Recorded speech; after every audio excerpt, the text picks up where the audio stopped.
కోరిన కోరికలు తీర్చే కలియుగ వైకుంఠధామని దర్శించుకుందామని ఎన్నో గంటలు వ్యయ ప్రయాసలు కోర్చి ప్రయాణం సాగించి వచ్చే ఎంతో మంది భక్తులకి స్వామివారి దర్శనానంతరం లడ్డూ మహాప్రసాదంగా కళ్ళకద్దుకుని తినే విషయంలో గత ప్రభుత్వ పాలకులు చేసిన నిర్లక్ష్యంతో మహాప్రసాదంలో కల్తీ నెయ్యి వాడి లడ్డూని అపవిత్రం పాలు చేసిన చర్యల్ని భక్తుల్ని చాలా బాధపెట్టిన పరిస్థితులు అన్నిటిని కూడా చూసాము.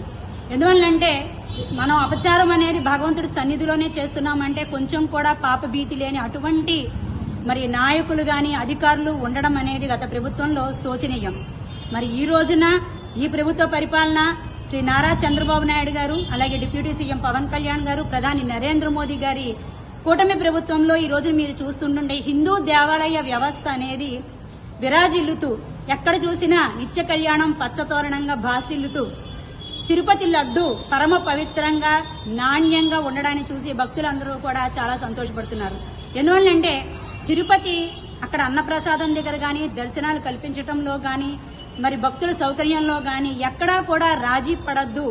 ఎందువల్లంటే మన కోసం భగవంతుని కోసం వచ్చే ప్రతి భక్తుడు కూడా వారు చక్కగా భగవంతుడిని దర్శించుకుని సంతోషంగా వాళ్ళ ఇంటికి వెళ్లాలి, లడ్డూ ప్రసాదాన్ని కళ్ళకద్దుకుని తినాలి అనే ఒక భక్తిభావంతో చక్కగా మరి అన్ని ద్రవ్యాల్ని వేసి నాణ్యమైన వాటిని మాత్రమే తీసుకుని ఈ ప్రసాదాన్ని భక్తులకి అందించవలసిందిగా మరి చాలా కఠినమైన మరి నిర్ణయాలనేది మరి చంద్రబాబు నాయుడు గారు ప్రవేశపెట్టడం, అధికారులను ఆజ్ఞాపించడం జరిగింది. తదనుగుణంగానే ప్రతి అధికారి కూడా ఈ విషయంలో నాణ్యత పాటించడం గాని జాగ్రత్త పట్టడం గాని చూస్తుంటే కనుక ఈ విషయంలో భక్తులందరూ కూడా చాలా సంతోషం వ్యక్తం చేస్తున్నారు.